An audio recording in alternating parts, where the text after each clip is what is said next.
Hello, Patrick. Hello, Valerie. Good to see you on Nomad Cruise finally. Yeah, good to see you as well. Do you remember when we first time met? Yes, we met at the Nomad Island Fest in Madeira, and I think it was even the first day I saw you, and then the last day. Until the time when everything was over and we came to a dinner, and that's when Patrick was sitting right in front of me in Madeira Island. And right now we are almost arriving to Japan. It's the last days of the Nomad Cruise, and I'm so happy that you were able to join this amazing trip. Yeah, me too, me too. And it was a great experience actually, and thank you for bringing the idea to me to come to join the Nomad Cruise. It was your idea actually. Like influencer. Influencer. So what triggered you to make the step and buy the ticket to Nomad Cruise? Yeah, I was at the Nomad Island Fest, as we said, and we talked about the Nomad Cruise, how it is, and so on. And I was traveling at the time. Nomad Fest was my first event, so I went there, and I really loved the atmosphere, being together with other nomads, because I usually was traveling by myself, and then I just decided for myself that I want to join like more events. Per year, because I really got a lot out of it. So that's why I signed in, because you said it's great, so I trusted you. It is great. So do you think it is great? It is great. It's actually a great event. Both of them, obviously. It's such a unique experience here on the boat with all the nomads, and you learn a lot, you connect a lot, and it's just great. And now we're in fucking Japan, right? Yeah. What kind of people you met here? All kinds of entrepreneurs, like people who just wanted to start, like people from all kind of areas, like spiritual people, like business owners, real estate investors, people who are already retired. It's like a bunch of all kinds of different people. So that's what makes it really interesting. It's not just like one certain type of people. So it's like a good variety. Yeah. Yeah.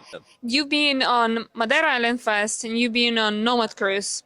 Can you see the difference, if there are any difference on the audience that's in Madeira Island Fest and Nomad Cruise, and what is the other experiences are different? That's a tough question. I think the audience, as this is probably like a little bit more expensive event than the Nomad Fest, so there may be a little bit more like people who are entrepreneurs, like more kinds of this, where the Nomad Escape was more maybe also like for people who want to start with, there were also entrepreneurs, but maybe it's a lower barrier to enter the whole thing, and also you go to Madeira and you're there, right? So, and on the Nomad Cruise you have to go. We had to go to Vancouver. We go to Japan, right? So it's a bigger commitment. So that maybe also like kind of attracts different kind of people. But both events I met beautiful people. So how was your experience in the Nomad Island Fest? On the Nomad Island Fest, I remember I had such a great time. I wanted to book, I wanted to just stay 1 week for the Nomad Fest, but I didn't book anything after, so I wanted to check how's the vibe and everything. And I ended up staying like 3 months in Madeira, because I met so many great people, and also some of them were also staying in Madeira. So I really enjoyed the company of all these people to have like kind of like a family there, right? So, and this was really familiar, so not so many people, so you had more chance to connect with everyone. Just in Ponta do Sol, pretty small town, right? So you go to the street, you go to the beach, and you see people all around. It was really nice, the familiar, vibes. Yeah.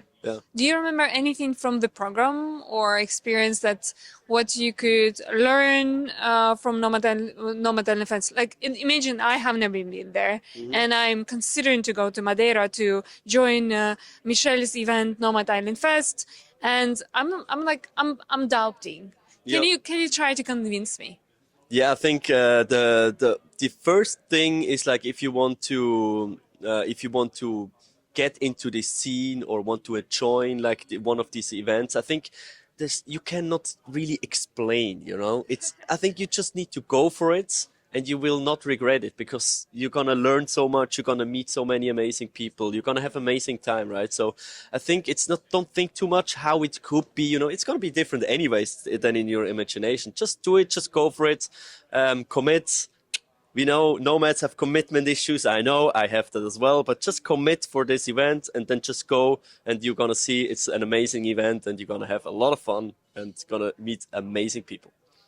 We talked today with Bori about commitment issues, so that somehow we nomads have a commitment issues, but Yeah. people who come to Nomad Cruise or Madeira Island Fest become committed to the community and the people that we met. So eventually we end up traveling each other to different conferences, like you came from Nomad Cruise, Yeah, yeah. not because of me, but because of Maybe. the people that you meet here overall. Can we talk about money? Of course, I love to talk about money. I know that's your favorite topic. It is. Can you tell what you do? I'm a coach for financial education in Switzerland. So I teach people in Switzerland how to have a better money management, how to invest, to become more free and independent. It's easy to say right now that you are here at the moment when you have already the business, coaching business, and that. But that's, I believe there was a times when you had nothing yet set up, Yes. and how you get there from the point when you had nothing to the point where you're right now traveling the world as a digital nomad, had business, had clients, and have income that sustain your constant travel.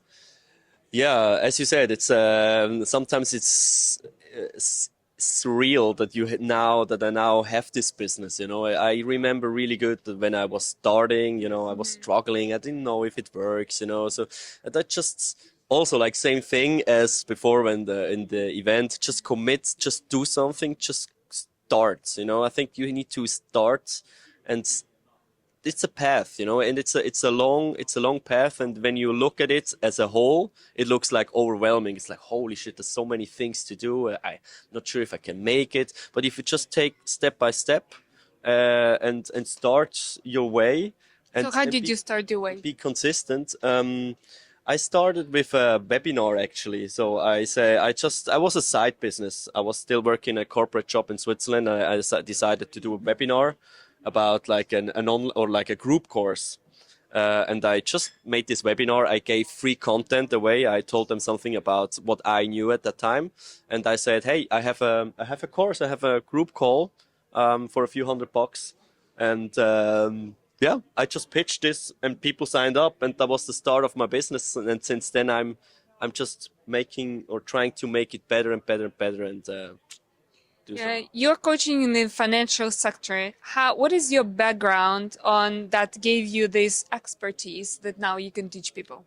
I didn't make like any bank apprenticeship or whatever. I didn't study finance or so.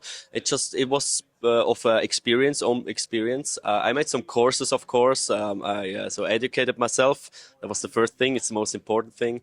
Then I read many books and YouTube videos. I went to seminars, webinars, and so and I did it by myself. And I realized people not are not on the same. They don't think about that, right? So I realized I know more than other people. So that was already sufficient to talk or to teach people how to get to my stage where I am. You know, you don't have to be the max pro, you know, the expert, whatever. You just need to be a few steps ahead of other people, so you can teach someone already something.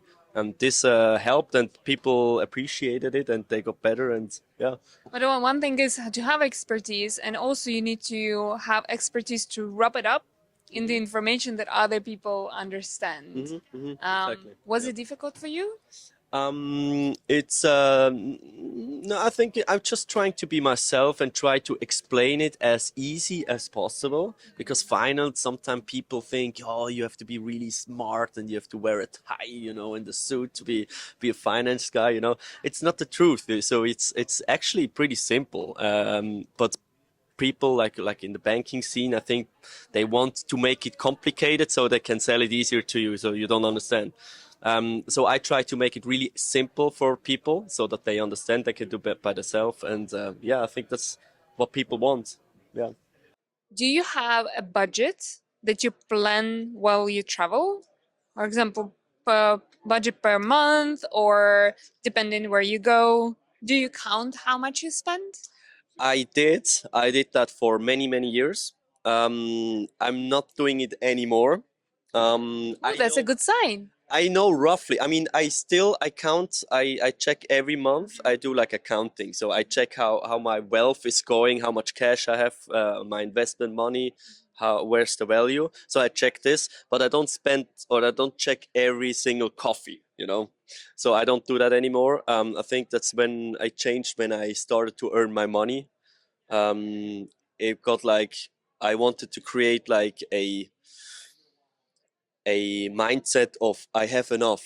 It's okay, you know. I can spend also money. It's like not. I don't want to keep it for myself, you know, and to I have to write down every single cent. So no, I have enough. You know, I wanted to come in this states like I have enough instead of like I don't have enough. I need to count every expense. Yeah, yeah. What budget would you recommend for people to, when they go to travel, approximately, or the range to have in mind and plan when they travel and live the life of digital nomad?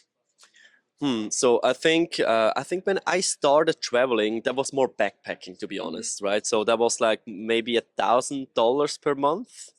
When you're like in hostels and so on and travel cheap, you know, it's doable. It's yeah, it's not maybe always the case, you know. Sometimes you have to book flights and so it's more expensive. But like so in average, it really depends on how you travel and if you're together with a partner or you do it solo. It also has like an influence or an impact.